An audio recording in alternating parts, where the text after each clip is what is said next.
Hello, my name is Bruce Riedel. I'm the director of the Intelligence Project at Brookings Institution. And today we're having a program on anticipating COVID-19. How well did the intelligence community anticipate the worldwide pandemic, which is now staggering the entire world? I'm very happy to say that my guest today is Mr. Chris Whipple. Chris Whipple is a journalist, an author. He published a book a few years ago called Gatekeepers about the chiefs of staff at the White House. And he has most recently published Spymasters, get that in the picture, which is a book about how the CIA directors shape history and the future. It's a really path-breaking book. It's the first book that looks collectively at the modern directors of Central Intelligence, Richard Helms on until the current one, Gina Haspel, and evaluates how each of them have performed and how they have interpreted their jobs. We'll have time later in the program to talk about all of those issues. I do want to suggest to you that there's a link available through Brookings in order to purchase a copy of the book. And I think you'll find after an hour you strongly want to get it. It's really something quite unique in the intelligence community system. We're going to focus today, at least initially, on the pandemic. The intelligence community, it appears, actually did a fairly good job of warning and anticipating that a pandemic was coming. Can I ask you, Chris, to give us some of the data that points in that direction? Yeah, Bruce, first of all, before I do, can I just say that thank you for the kind words about the Spymasters. I was lucky enough in doing this book to talk to almost every living CIA director. And I was even luckier to be able to talk to you. You made a tremendous contribution. Without your wisdom, I'm not sure the book would be as good as it is. So thank you. So I have an epilogue in the book. The book, of course, is traces the history of the CIA through the eyes of the directors from Richard Helms all the way to Gina Haspel, as you mentioned. But I have an epilogue at the end of the book that walks through what the president knew and when he knew it about the emerging coronavirus crisis and what the intelligence community told him. And we are suffering, as we speak, the catastrophic consequences of a president who ignored regular warnings about the coronavirus in the president's daily brief that were there throughout January and February. And specifically, he was briefed on January 23rd by Beth Sanner, whose name has now emerged as the briefer at that time. Trump later famously said to Fox that my briefer, that this was the first he'd ever heard of the coronavirus, and that his briefer had said that it was, quote, no big deal, end quote. Now, there's so many things about that statement that are suspect to begin with, which is, first of all, that the president's daily brief is by definition, everything in it is a big deal. When that item is also briefed verbally, in addition to being in the PDB, it's an even bigger deal. When I talked to intelligence officials about this, they all said this makes no sense, that you'd have something that was no big deal in the PDB.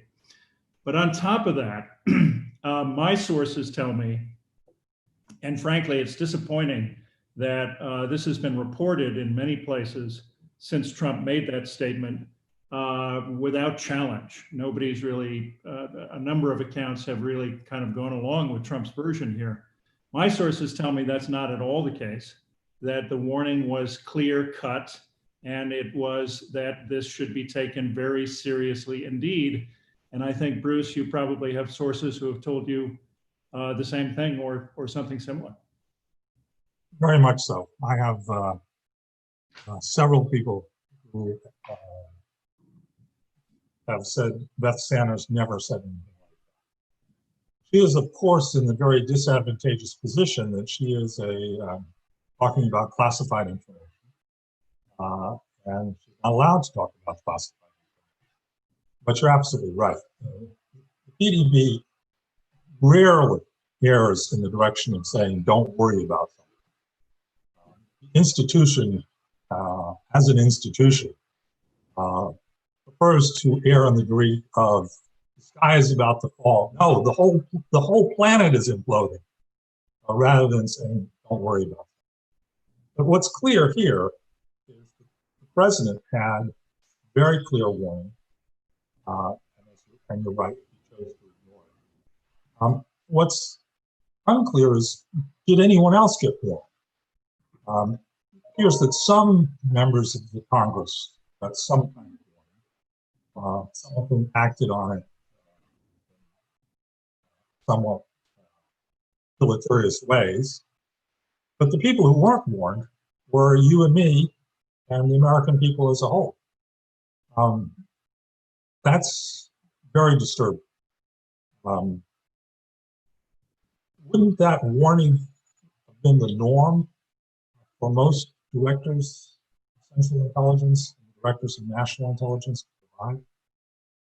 Yeah, it would be, and it's almost unimaginable, inconceivable that any previous president would have ignored that kind of warning, which Trump clearly did. It's equally inconceivable that any previous president wouldn't bother to read the president's daily brief, which evidently is the case with this president. So it's really, in my mind, it's a real dereliction of duty. I also talk, as you know, Bruce, in the book about, I have a whole chapter about the walk up to the attacks of 9/11. And in that case, you know, the CIA is, as they say out at Langley, as you well know, in this town, there are only policy successes and intelligence failures. My other favorite saying was the one a former director told me, which was, CIA will never be abolished because then presidents would have no one to blame. Well, CIA, of course, was blamed after 9/11, but as I lay out in exacting detail in my book, in the walk up to 9/11, there were multiple warnings, and not only George Tenet and Cofer Black, of course, who tried to warn the Bush White House, but also Rich Blee, who was head of the Al-Qaeda unit, who goes on the record in my book as well.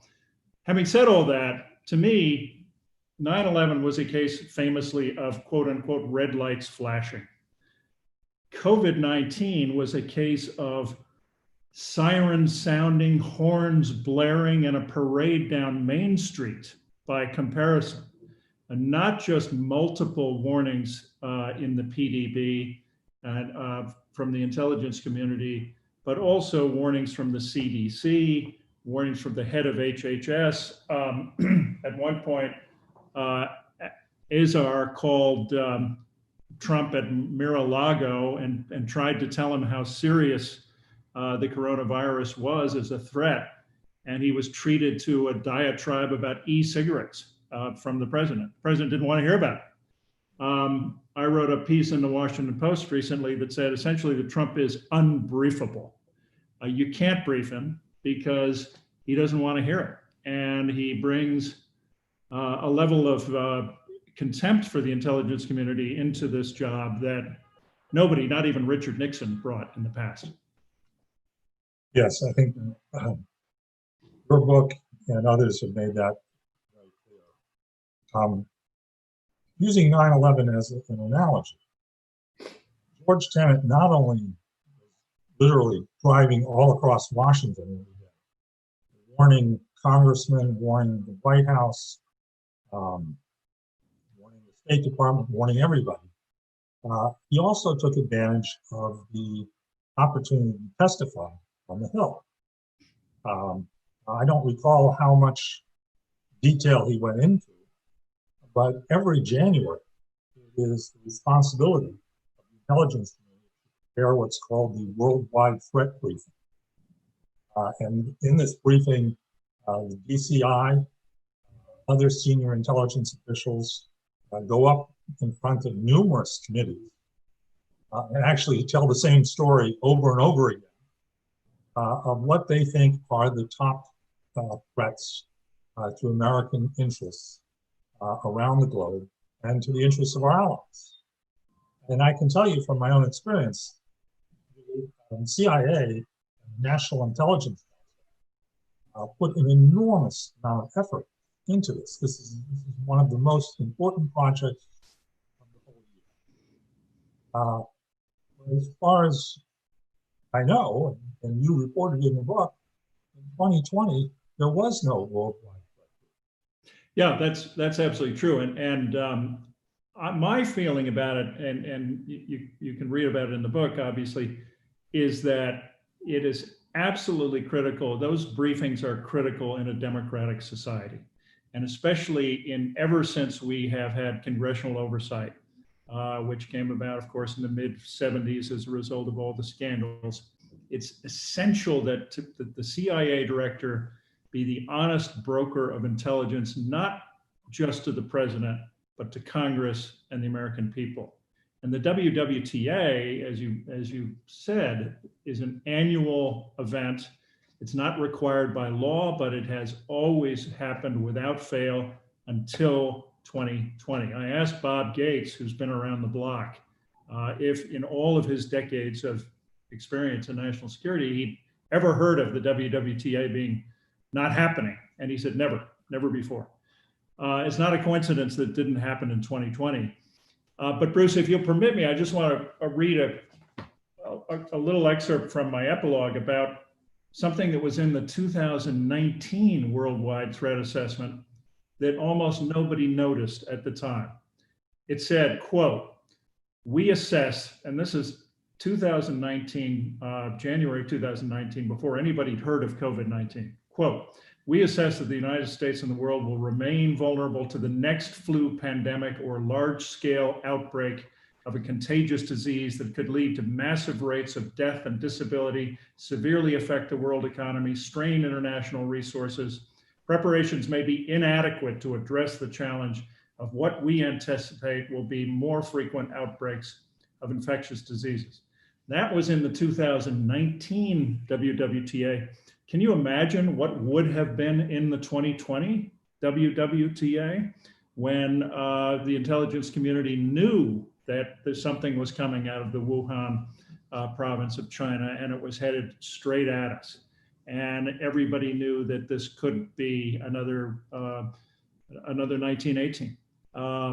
So it's to me a huge, this is an issue that hasn't been talked about enough. The fact that WWTA was canceled in 2020, and unfortunately, it seems to have happened because the leaders of our intelligence community were afraid to challenge Donald Trump to say things he didn't want to hear in public. Well, they had unpleasant experience when they had challenged him previous.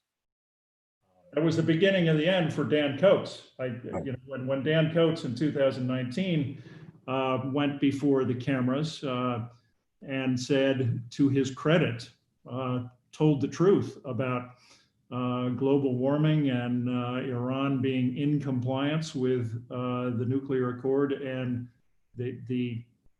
accurately described the extent of the Russian assault on our election in 2016. He told the truth, and he was taken to the woodshed by Trump. I believe it was the next day. And that may well have been the beginning of the end for Dan Coates. But my reaction would be tough luck. That's your job. You need to do it. Right.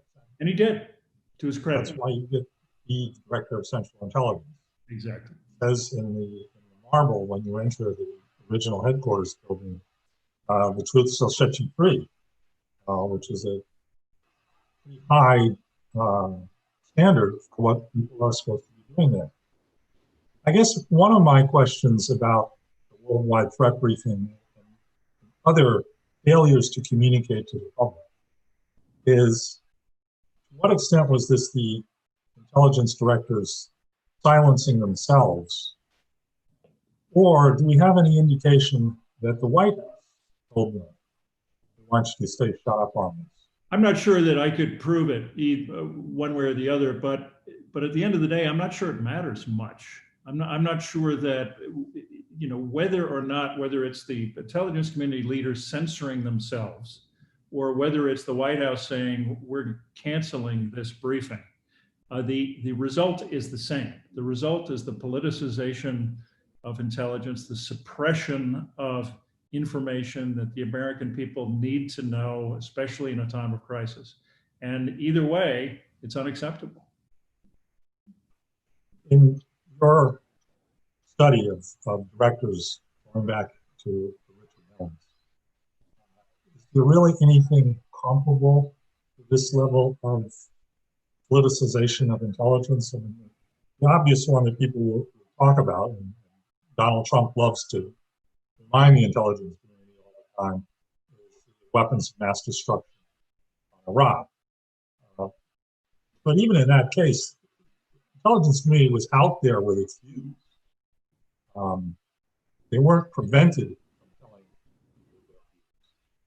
They may have had their views shaped to a certain degree. But is there any real precedence for what we saw on the Well, it's not the first time we've had a president who was convinced that the CIA is a deep state full of liberal enemies determined to bring him down. That's exactly what Richard Nixon thought of the CIA and Richard Helms, and the Helms, of course, is, in the book, I was lucky because it's a cast of characters John le Carré couldn't dream up, beginning with Dick Helms, dry martini in one hand, cigarette in the other, who could walk into the Oval Office and tell LBJ what he didn't want to hear. LBJ wouldn't always listen.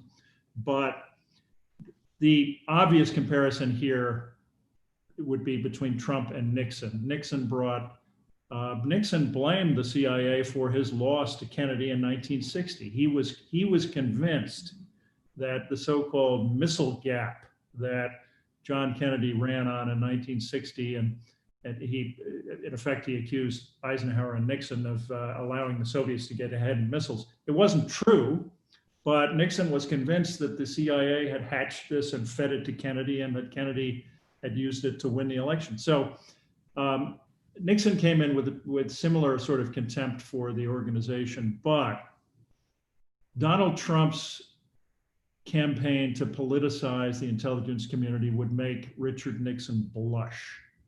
He's been far more overt, flagrant, blatant, and successful than Nixon. And the latest example of it, because we could talk about this all day, but the latest example is the installation of John Ratcliffe as Director of National Intelligence, because Ratcliffe is not, the only qualification Ratcliffe has is that he peddles Russian disinformation as fact. That's about the only thing he's good at in this job. So Nixon's had success. Trump's had success that Nixon could only dream about.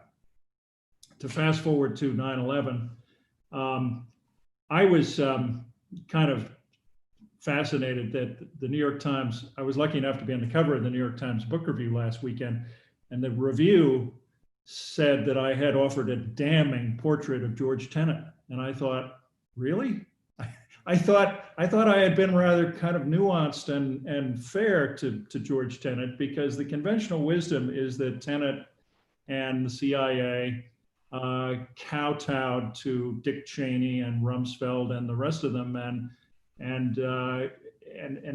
in effect made up this case for WMDs in Iraq. I don't think it's that simple. I mean, a lot of people in this country believe it, and Trump exploited that belief in the 2016 election. But it's more complicated than that. And I think you can make a very strong argument that George Tenet wanted to please George W. Bush, perhaps more than a CIA director should, that he got a little bit too close. He certainly failed in that infamous slam dunk meeting to push back and tell the president that we just don't have a very strong case. But having said that, I asked him point blank, did you cook the books? And he practically jumped out of his chair. This was a very rare interview with Tenet. He hardly ever gives them. He practically jumped out of the chair and denied it vociferously.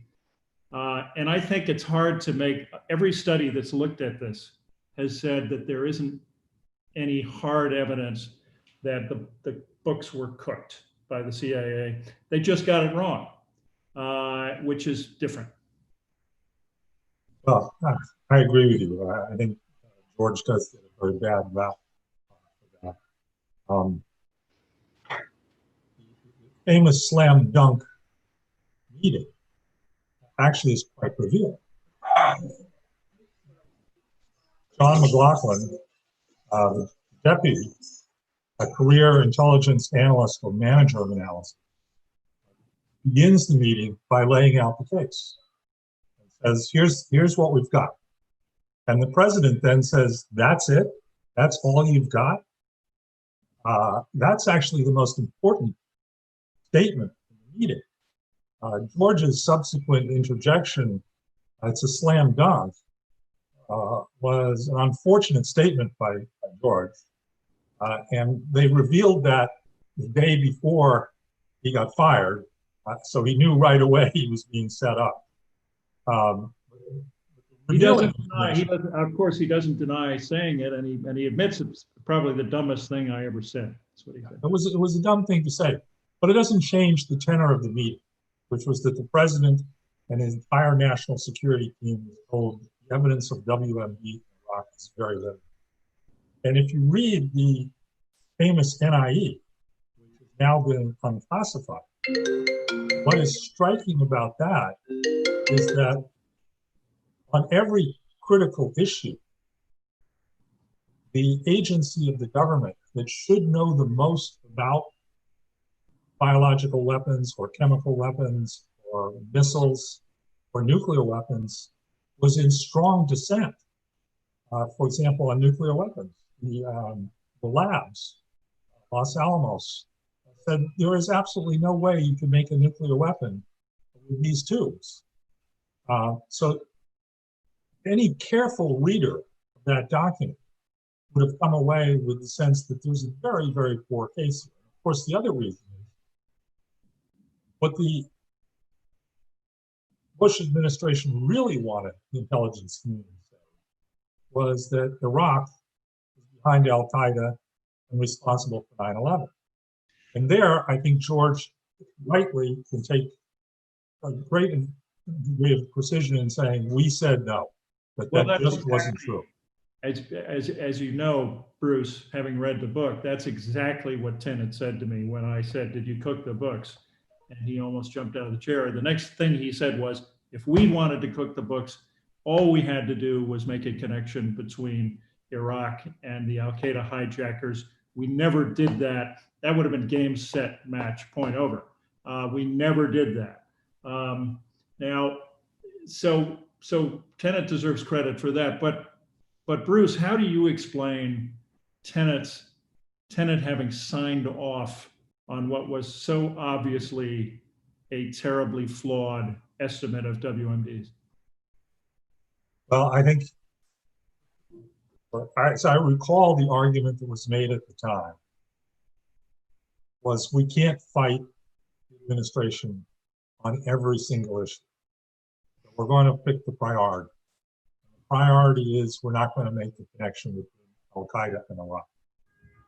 That means we're going to go with weak evidence on WMD. So we will have fought the main fight. We will not fight the tertiary. The other thing was that Iraq had weapons of mass destruction, and it had used weapons of mass destruction. So it wasn't a very difficult propaganda case to make. You still had to worry about it. Yeah. I want to go back to the pandemic. In 2003, arguably there's an error of omission here in not making more clear to the American public the weakness of the case. In 2020, the American public's not even consulted. And people like you and me went ahead with our lives. In my case, I went ahead with a cruise in Brazil, which had I known how dangerous the virus was, there's no way I would have gone. And there's 200,000 other Americans, plus, who paid the ultimate price for the failure of the government to warn them and to ask them to start taking sufficient measures. It seems to me in the history of intelligence, yes, we've had other intelligence failures, but nothing that approaches this, and this is a failure of commission. They knew, but they didn't do anything about it. Yeah. And that comes back to, if you don't mind, I'll make another distinction between 9/11 and the COVID crisis. I argue in the case of the 9/11 warnings in the book, and I think you agree with me on this, Bruce, that all Condi Rice had to do when warned, as she was in no uncertain terms by the CIA about an imminent attack, arguably all she had to do was call a principals meeting. And had there been a principals meeting where you get all the heads of departments around a table, head of FBI, CIA, and so forth, and shake the trees, stuff falls out. And in all likelihood, I think what would have fallen out, among other things, was the fact that there were 2 al-Qaeda terrorists on US soil for months prior. That could have resulted in rolling up the whole plot before September 11th. So there was a process failure there at 9/11. We're looking in this case with COVID at something much more egregious, not only in the number of Americans who have died as a result, but it's much more than just a process foul. This wasn't. I was on a program with Olivia Troy, who used to work for Vice President Pence and is now a whistleblower about this whole process. And she said, look, there were plenty of meetings and everybody knew how serious this was. The problem was at the top. The fish rots from the head. And if the president isn't interested in governing, if the president believes in magical thinking, if the president thinks you can just wish away a crisis that is a threat to national security, you're in deep trouble. And we were, and we are. It's very disturbing. It's also interesting to me that in another case, not of the same magnitude by any means, but another interesting case, Jean Haspel, the current director and first woman director we've ever had, did stand up, in her own way, to Trump, and that's on the issue of Jamal Khashoggi. He very famously went to Turkey right after the murder of Jamal Khashoggi. She met with the Turks, she listened to the tapes. She did not go to Saudi Arabia, but she did the investigation on the ground in Turkey. She was something of a Turkey specialist in her career, so she knew them very well.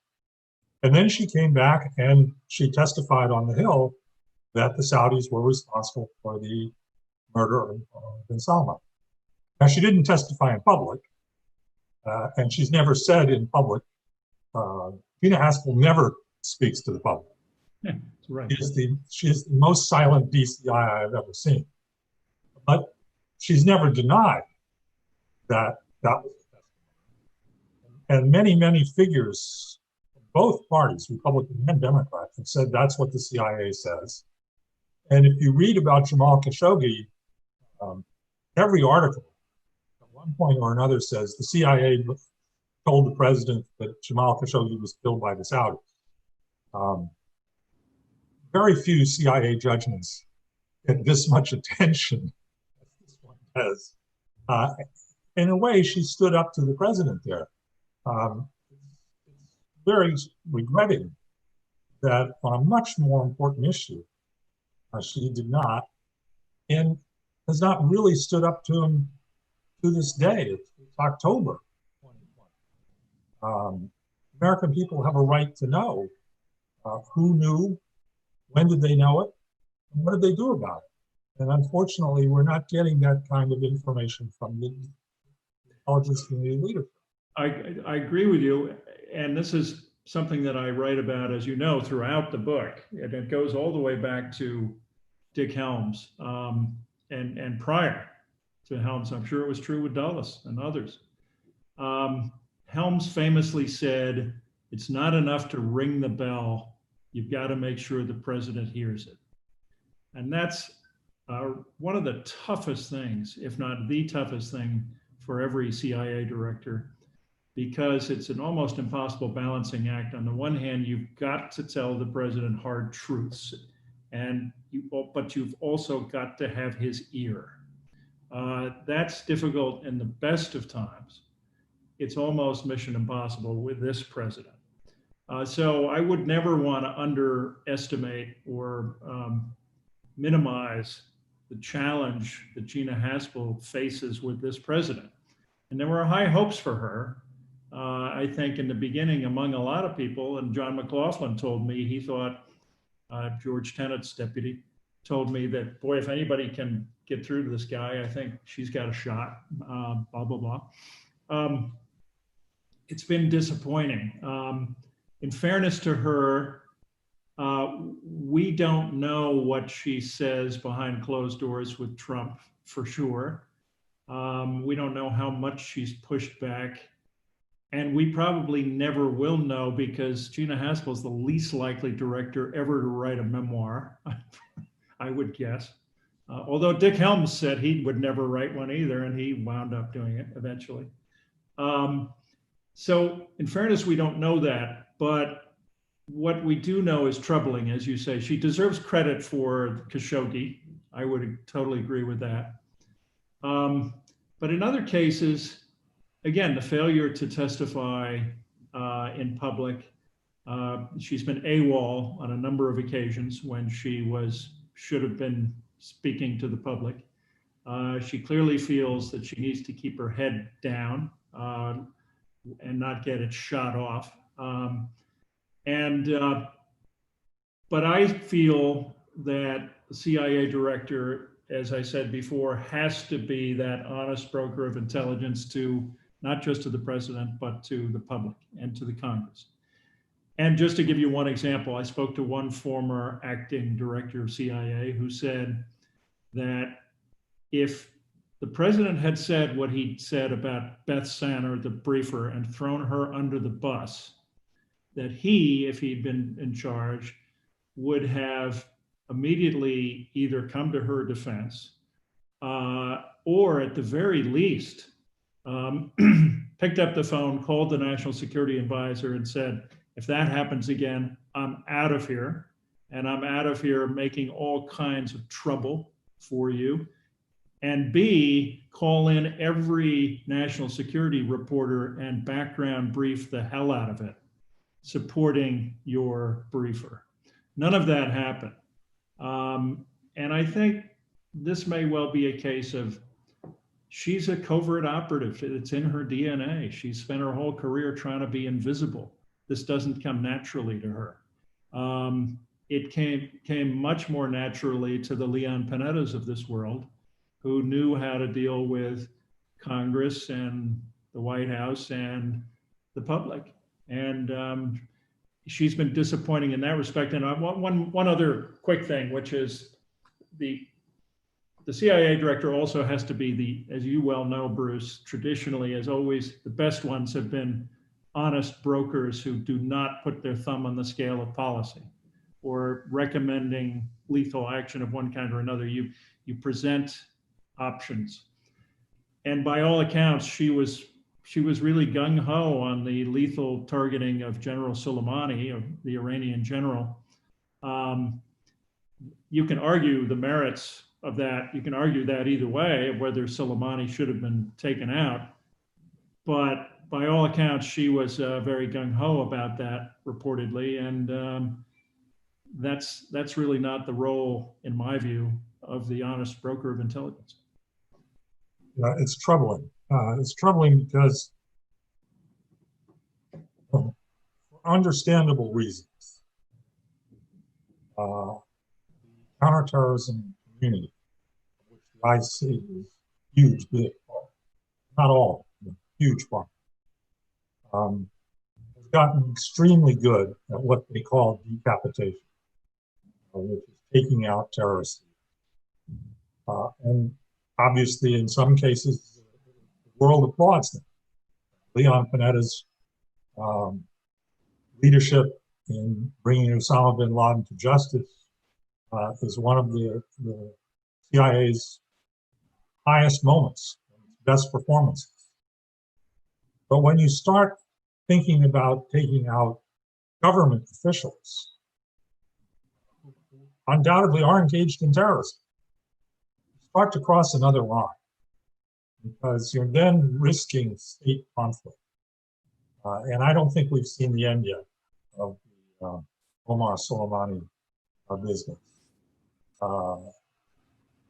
It also raises dangerous consequences for our own covert operations. One of the things we zealously avoided in the Cold War was situations where we killed Russian intelligence officers, but they killed American officers. And that's not because the Russians were nice guys, because both sides knew that once you started that, you were on a very slippery path. Let me just come back to the point about briefing the public and briefing the president. As we think about the future, it seems to me one of the messages of your epilogue is that the CIA and the intelligence community needs to think about its customers a little bit differently. The traditional obsession of the CIA is the first customer, the president.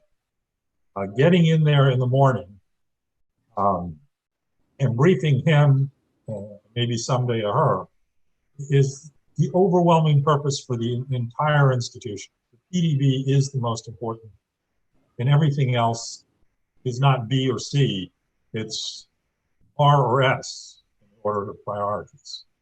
It's also interesting that since different presidents received the PDB in different ways, the mood of the organization is visibly affected.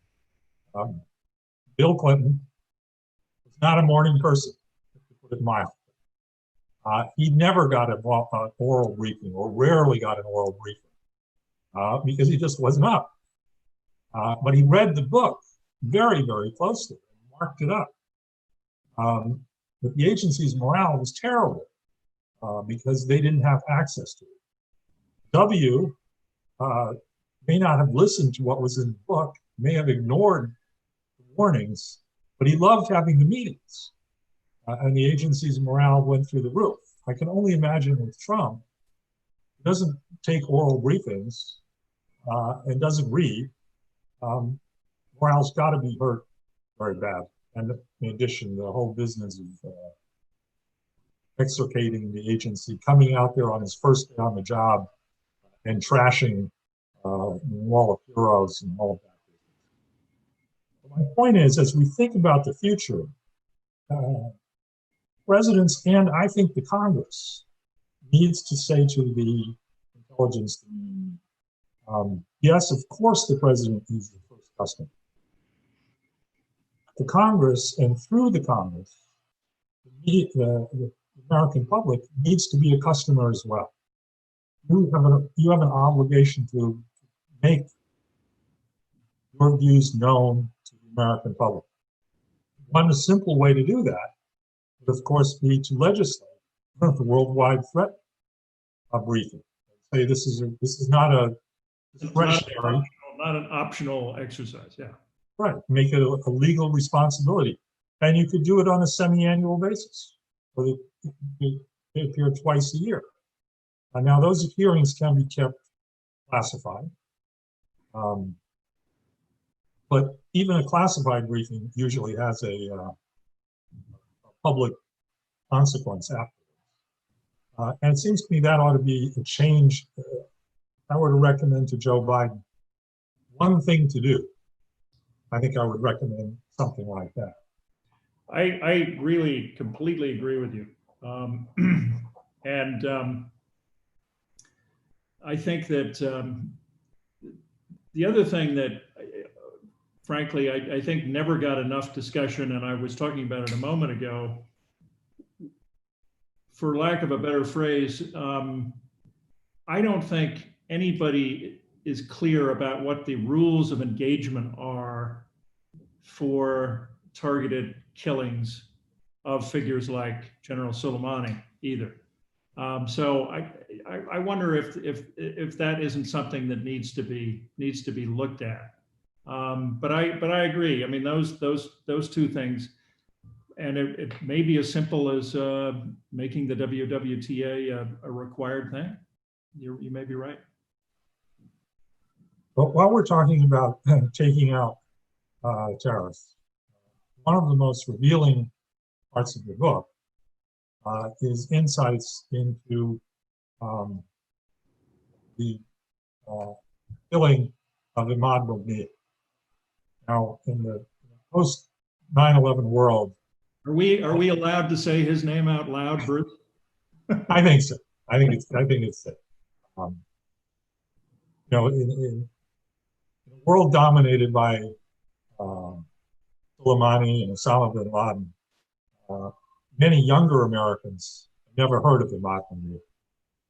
But Ahmad Mughniyeh was probably the worst terrorist of the 1980s, 90s, and God. Responsible for the two attacks on the American embassy in Beirut. He's responsible for the Marine Corps bombing. He's responsible for the abduction of numerous Americans and Brits and others held hostage in Lebanon. The hostage taking spree that is directly linked to the Iran-Contra scandal and to the almost complete discrediting of Ronald Reagan in his second term. You tell us in the book more about how Ahmad Mughniyeh was taken out than I've ever seen anywhere else. I don't want you to spoil the book, because I certainly want people to buy it. But can you speak a little bit about, first of all, why people wouldn't talk to you about it, and then what you ultimately learned? Yeah, sure. It's the most incredible untold story I can think of in over the last 50 years, because, as you say, Ahmad Mughniyeh was in the most wanted terrorist in CIA history. He was responsible for all of the things you just talked about. And he was considered the most intelligent, crafty, elusive character they'd ever gone after. He wore disguises. CIA literally had one grainy photograph of him, and that was it. They could never keep up with him or pin him down. Among other things, he was a brilliant operational chief of Hezbollah. He created the so-called shaped charge, which was a super sophisticated IED that would go through the steel of a tank like a knife through butter, and it literally drove the Israelis out of Lebanon. I mean, that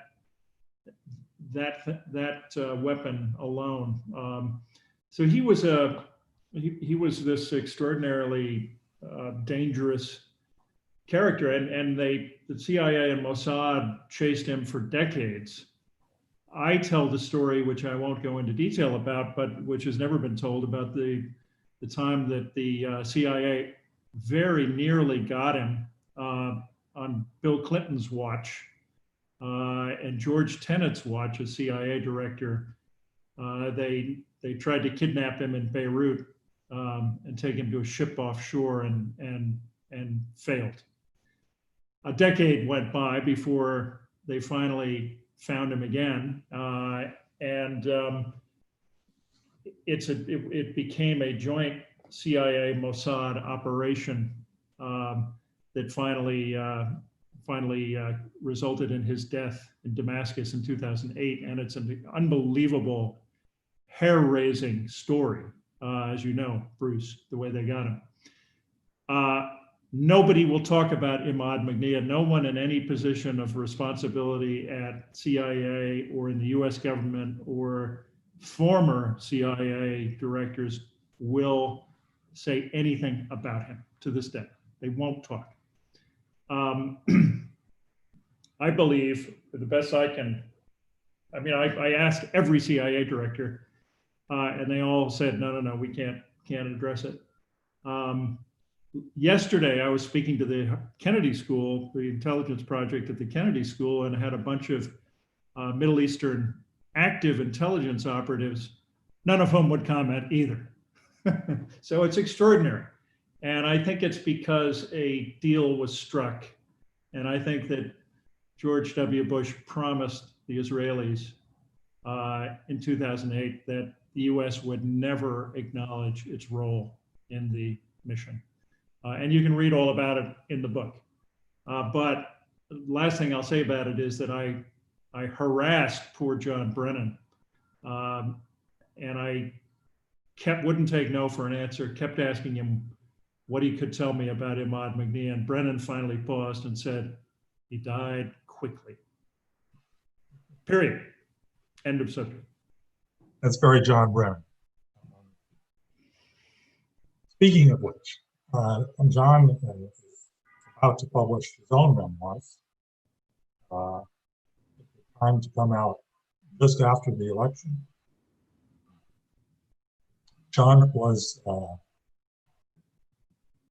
not in my CT class when I joined the agency, but 2 classes later.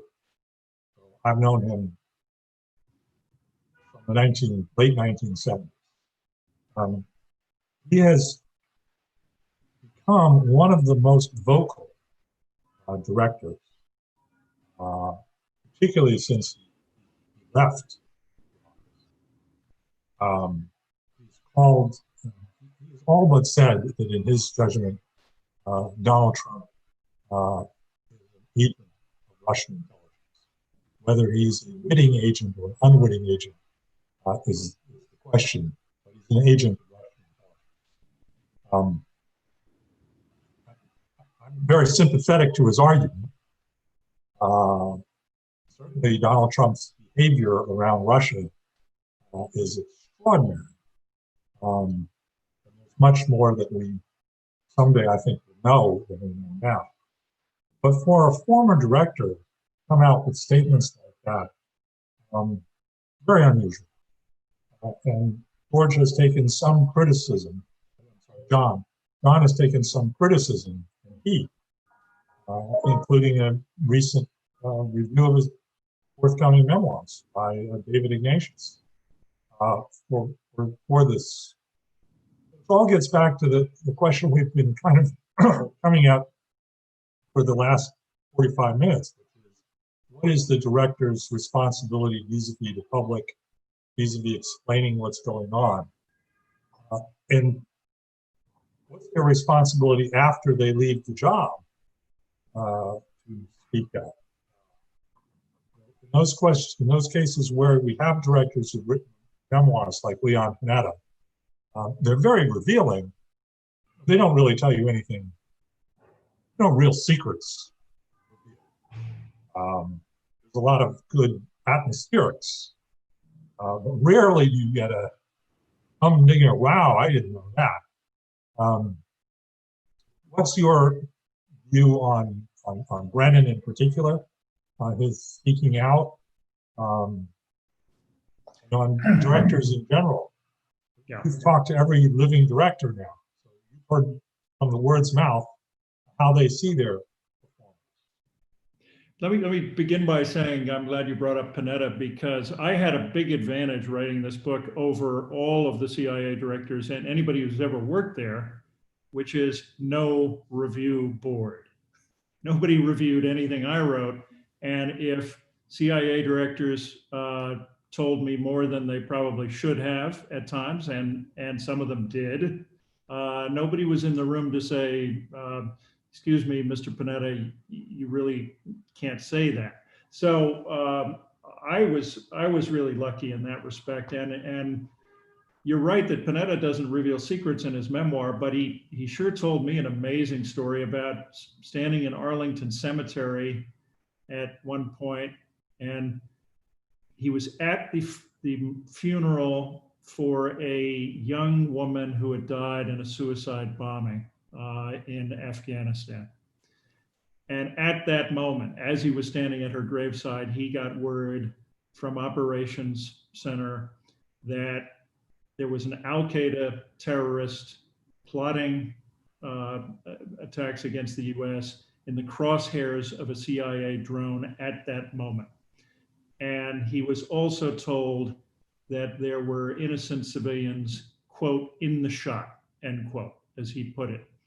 And Panetta told me all about how he called the White House and said, what do you think? And the White House said, this is on you, Leon.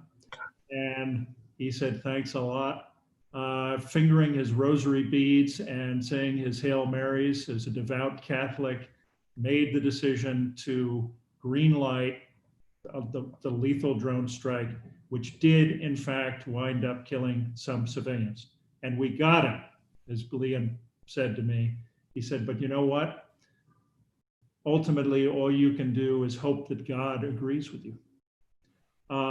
It's really extraordinary, and I hope if the book does anything, I hope it humanizes the directors in situations like that.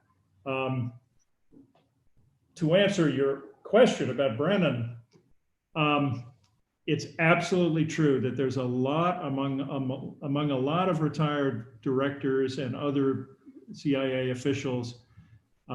There's a lot of resentment toward Brennan about how vocal he's been and how quote unquote partisan he's been against Trump. I think a lot of people are uncomfortable with it. I was with Bob Gates at his cabin on a lake in Seattle, outside Seattle, when the letter arrived for him to sign protesting the removal of Brennan's security clearance.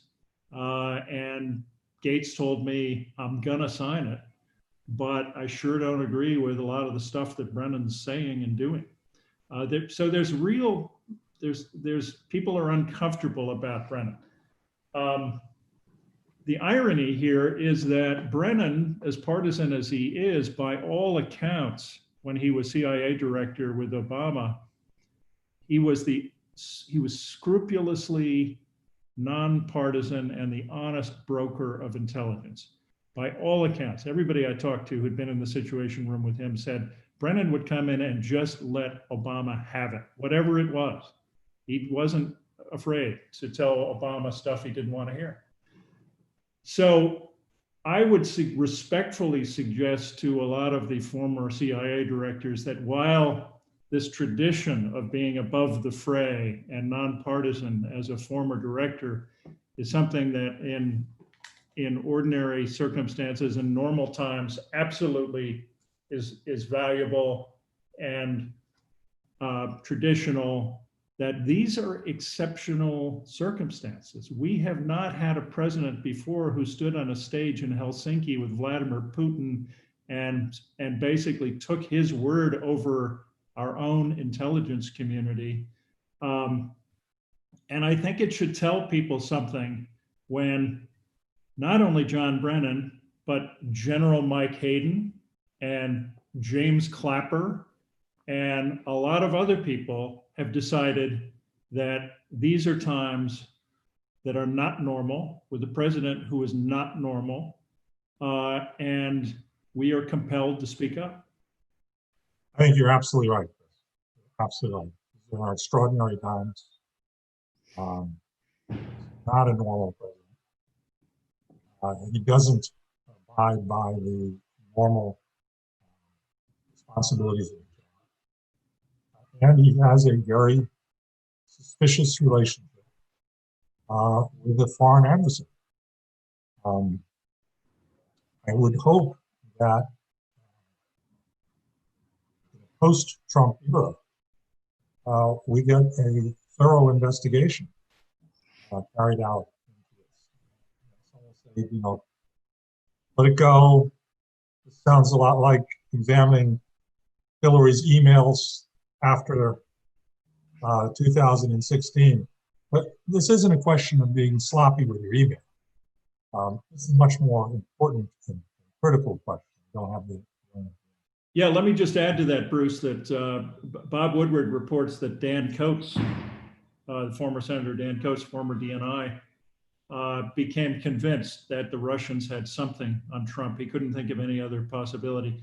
I found in my reporting of the book, senior CIA officials, former senior CIA officials, one of whom ran Russian operations for years, who said after Helsinki that this one person in particular said, after Helsinki, I could think of no other possibility. No possibility other than Vladimir Putin has something on Donald Trump. And he didn't mean compromise. It could have been a financial relationship, but something. Well, we're almost out of time. But this also gets us back to the subject that we've gone around and round and round, which is what is a director's responsibility to inform the public when they have information that is significantly damaging. If John Brennan only overlapped with Donald Trump a matter of a few hours, I guess, maybe not even a few hours, but only had access to classified information for the brief period between the election and the inauguration. If he's come to these concerns, if Dan Coates has come to these concerns, you've got to wonder, what does Gina Haspel know? Yeah. It is, after all,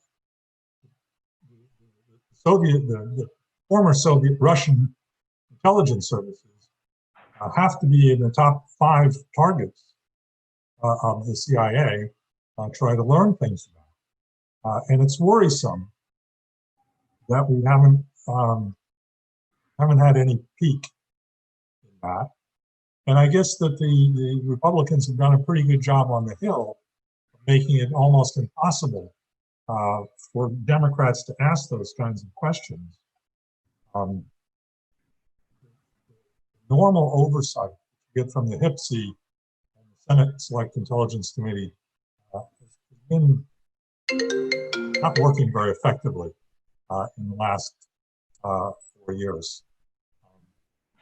It's tragic. That's true. And as you well know, back in the 70s, after the so-called family jewels were disclosed, that 693-page compendium of skullduggery and attempted assassination plots and everything else, the whole world of intelligence changed. Congressional oversight began. It changed everything for the better.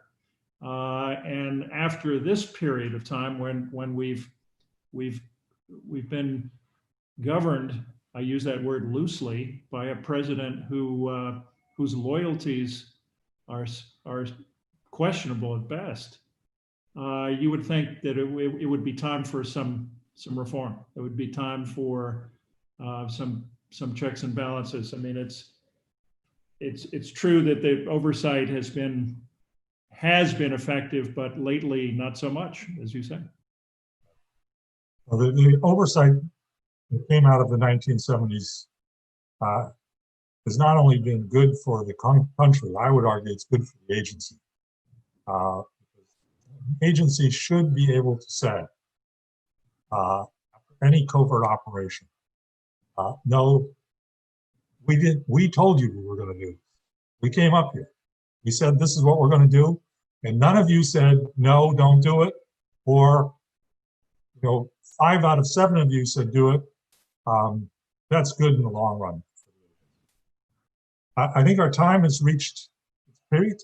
I want to remind people again, Spymasters, It's a great book. It's innovative, and it fills a niche that was there, not only in telling the stories of modern directors of Central Intelligence, but really telling the story of what is a director of Central Intelligence? What do they do all day? What are their responsibilities? And how do they interact? That story had never really come out before, and I think it's very, very important that it has. And so I want to thank you, Chris, for being on the show today, and thank our audience for watching. Bruce, what a pleasure. Thank you, and thank you for all your insights for the book. Thanks for watching. Be sure to like and subscribe for more videos from Brookings.